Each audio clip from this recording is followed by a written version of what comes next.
बिस्मिल्लाहिर्रहमानिर्रहीम। मैं हकीम सैयद नदीम अफजल आप लोगों की खिदमत में हाज़िर हूँ और बेहद मशकूर हूँ आप लोगों का कि आप लोगों ने मेरी वीडियो देखने के लिए वक्त निकाला। नाज़रीन, मैंने बहुत सारे जरियान के नुस्खा जात आप लोगों की खिदमत में पेश किए हैं और आप लोगों ने पसंद भी किया है। जरियान के नुस्खे इतने ज़्यादा मैं आपको इसलिए बताता हूँ कि आप मिजाज के मुताबिक अपना नुस्खा एडजस्ट कर सकते हैं। किसी या कोई लोग होते हैं उनको कोई चीज़ अवेलेबल होती है, कोई लोग होते हैं उनको कोई चीज़ अवेलेबल होती है, और कुछ लोगों को कुछ जायका पसंद होता है, कुछ लोगों को जो है कुछ और जायका पसंद होता है। यानी कि किसी को मीठा पसंद होता है तो किसी को कड़वा पसंद होता है और किसी को जो है खट्टा पसंद होता है।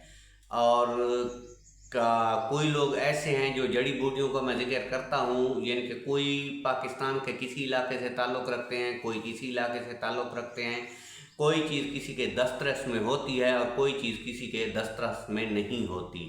बहुत सारे ज़्यादा नुस्खा जात इसलिए बता रहा हूँ, जो चीज़ें आपके दस्तरस में हैं वो आप ले लें। यानी कि अब मैं आपको नुस्खा बता रहा हूँ। अब ये नुस्खा अगर आपकी दस्तरस में नहीं है तो पूरी जरियान की मेरी सीरीज़ दी गई है जरियान के नुस्खों के बारे में। कोई 50 के लगभग जो है नुस्खा जात हैं मैंने जरियान के बताए हैं। कोई नुस्खा आप सेलेक्ट कर लें, सारे के सारे मुजरब हैं और जो आपको अच्छा लगे वही सेलेक्ट कर लें। तो आज जो नुस्खा है ये जो है बुब्बोल, जिसको हम किक्कर भी कहते हैं, जिसको हम जंगली किक्कर भी कहते हैं, इसको हम बुब्बोल भी कहते हैं। इसकी आपने कच्ची फलियां ले लेनी है जिसका बीज जो है अभी तक पुख्ता ना हुआ हो। अगर वो आपको आसानी से मिल सके तो ठीक है, ना मिल सके तो पंसारी से भी इजीली अवेलेबल होती हैं। इसमें ये होता है कि थोड़ा बहुत इसमें दाना जो है पक्का हुआ होता है। आप खुद अगर लेंगे तो वो आपको कच्ची मिल जाएंगी, लेकिन आप पंसारी से लेंगे तो इसमें थोड़ा बहुत जो है दाना पक्का हुआ होता है। लेकिन बहरहाल फिर भी ये काम करती हैं।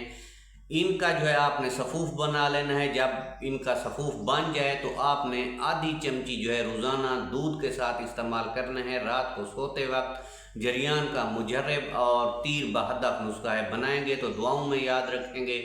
अगर मेरे चैनल पे पहली मरतबा है तो मेरे चैनल को सब्सक्राइब कर दें ताकि आने वाली हर नई वीडियो आप लोगों तक पहुंचती रहे और आप लोग जो है उससे फ़ायदा उठाते रहें। तब तक हकीम सैयद नदीम अफजल को इजाज़त दीजिए। अल्लाह आपका हामी व नासिर हो। अल्लाह निगहबान।